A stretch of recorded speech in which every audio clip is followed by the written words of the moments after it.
Hello and good morning all of you. This is Dinesh Saini on the behalf of KKC PG College Sardar sir. So as you all know that today I am here before you peoples to deliver a lecture upon a sonnet. So today we are going to study about a sonnet named One Day I Wrote Her Name. It is the name of sonnet. This is a wonderful love sonnet by Edmund Spenser.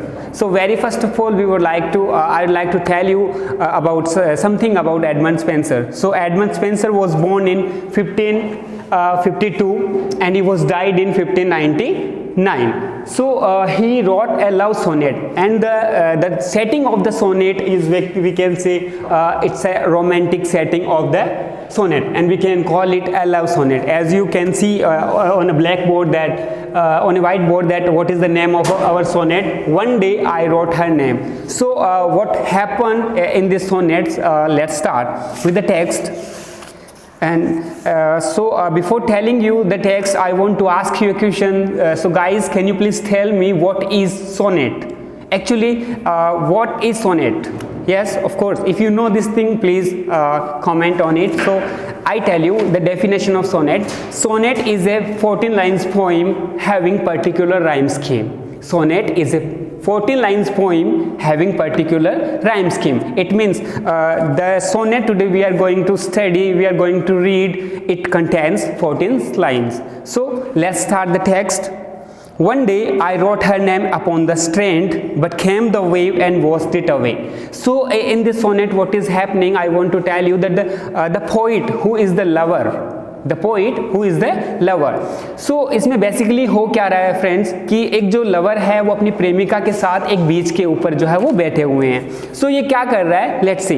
One day I wrote her name upon the strand. So यहाँ पर जो कवि कह रहा है, poet कह रहा है कि एक बार मैं और मेरी प्रेमिका क्या है, एक बीच के किनारे पर बैठे हुए हैं. तो मैंने क्या किया, जैसे आपको याद है तो कहीं आप घूमने जाते हो या फिर किसी भी बीच के ऊपर जाते हो तो अपन क्या करते हैं, अपन वहाँ पे डूडलिंग करते हैं. मीन्स अपन किसी भी प्रकार की ड्राइंग जो है वहाँ पे बनाते रहते हैं जब अपन बीच के ऊपर जो है वो बैठते हैं या फिर वहाँ पर इंजॉय करते हैं. तो पोइट भी कर रहा है, वो अपनी बिलव्ड का नाम जो है, बिलव्ड का मतलब होता है दोस्तों प्रेमिका, तो अपनी बिलव्ड का नाम क्या कर रहा है, स्ट्रैंड मतलब बैंक जो होता है, किनारा जो होता है, उसके ऊपर वो क्या कर रहा है, अपनी प्रेमिका का नाम जो है वो लिख रहा है. But came the wave and washed it away. लेकिन वहां पे क्या होता है, वहां पर समुद्र की एक धारा आती है और उस नाम को क्या कर लेती है, बहा के ले जाती है. मीन्स पोइट क्या कर रहा है, पोइट ये बताना चाह रहा है, the poet wants to tell you and poets want to immortalise her beloved, his beloved name. वो अपनी प्रेमिका के नाम को क्या कर देना चाहता है, अमर कर देना चाहता है. तो वो व्यर्थ के काम जो है वो कर रहा है. उन्होंने क्या किया, वो बीच के ऊपर बैठे हैं और अपनी प्रेमिका का नाम जो है बीच के ऊपर लिख रहे हैं. लेकिन एक करंट आती है, एक वेव आती है, एक धारा आती है और उस नाम को क्या कर लेती है, बहा के ले जाती है. Again I wrote it with second hand. तो ये दोबारा बोल रहे हैं कि now when I try to write with my second hand. अब इसका मतलब ये नहीं है कि पहले उसने लेफ्ट वाले से लिखा, वो राइट वाले से लिख रहा है. इसका मतलब ये है कि उन्होंने दोबारा एफर्ट्स किए हैं, उन्होंने दोबारा कोशिश की है वही नाम जो है वो लिखने की. So but came the tide and made my pen his prey. अब PREY, प्रे, प्रे का मतलब होता है फ्रेंड्स शिकार करना. तो क्या कह रहा है कि दूसरी बार भी मैंने क्या किया, अपने बिलव्ड का नाम वहां पे लिख के इसके लिए ट्राई किया. मतलब दोबारा उन्होंने अपने बिलव्ड का नाम जो है वहां पे लिखा है. लेकिन फिर से एक टाइड आता है. टाइड का मतलब होता है दोस्तों जवार भाटा. वहां पर एक जवार भाटा आता है. जब आपको पता है जवार भाटा कब आता है, जब फुल मून के डे क्या होता है, जब चांद जो है वो धरती के थोड़ा पास होता है तो वहां पर क्या होता है, जवार आता है. जवार आने से क्या होता है, जो मून जो होता है उसका गुरुत्वाकर्षण थोड़ा तेज हो जाता है, तो जो पानी का स्तर है समुद्र में वो ऊपर उठ जाता है. और जब पानी का स्तर समुद्र तल से जब ऊपर उठेगा तो वहां पर धाराएं आती है, करंट आती है, वेव आती है. तो वो क्या करती है, उनके नाम को दोबारा वहां से बहा के ले जाती है. When man she said that does it when ऐसे. अब उसकी प्रेमिका कहती है कि भाई ये जो तू काम कर रहा है, मतलब मेरा नाम जो बार बार बीच पर आप लिख रहे हो, तो ये क्या है, इस तरीके से आप मेरे नाम को जो है वो अमर नहीं बना सकते.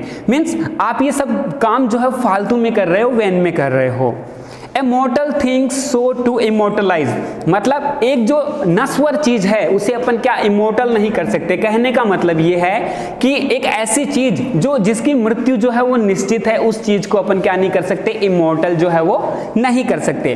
कहने का मतलब ये है कि मतलब जो दुनिया में जो पैदा हुआ है खत्म होना स्वाभाविक है और वो डेफिनेटली एक ना एक दिन जाने वाला है। लेकिन पोइट क्या कर रहा है, अब पोइट है कुछ भी सोच सकता है, जैसे कुमार विश्वास ने भी कहा है कि जहां नहा पहुंच पाए रवि वहां पहुंच जाता है कवि। मतलब इनकी इमेजिनेशन का कोई ठिकाना नहीं है, कहां पर भी किसी भी हद तक जो है वो सोच रहे हैं। तो ये क्या कर रहे हैं, बैठकर वहां पर समुद्र की जो किनारा है उसके ऊपर बैठकर ये अपनी बिलव्ड का नाम लिख रहे हैं। तो पहली बार एक धारा आती है और उसे बहा के ले जाती है, फिर ये दोबारा ट्राई करते हैं उसी चीज के लिए, मतलब दोबारा ट्राई करते हैं तो फिर से एक टाइड आता है और उसके नाम को बहा के ले जाता है। तो इतने में उनकी बिलव्ड जो कहती है कि ये जो आप काम कर रहे हो मुझे अमर बनाने का, ये क्या है, बिल्कुल भी एकदम व्यर्थ है। सो फिर वो क्या कह रहा है, I myself shall like to this decay and eke my name be wiped out likewise, कि जिस तरीके से जैसे आपने मेरा नाम लिखा था बीच के ऊपर, वो समुद्र की धाराएं बहा के ले गई थी और वो यहां से मिट गया था, उसी तरीके से एक दिन मैं भी आपकी जिंदगी से चली जाऊंगी और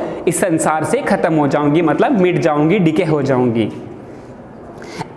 नो सो क्वर्ड आई, अब पोइट कहता है नहीं ऐसा बिल्कुल नहीं है, लेट बेसर थिंग्स डिवाइस, लेट बेसर थिंग डिवाइस, मतलब जो बुरी चीजें हैं उनको खत्म हो जाने दो। Let the all bad things decay, मतलब हर एक बुरी चीज को क्या हो जाने दो, डिके हो जाने दो, उनको मर जाने दो। To die in dust, to die in dust का मतलब होता है उन्हें मिट्टी में मिल जाने दो या फिर मर जाने दो। मरने के बाद इंसान मिट्टी में मिल जाता है, तो डेफिनेटली इन्होंने बड़ी प्यारी लाइन जो है यहाँ पर यूज करी है।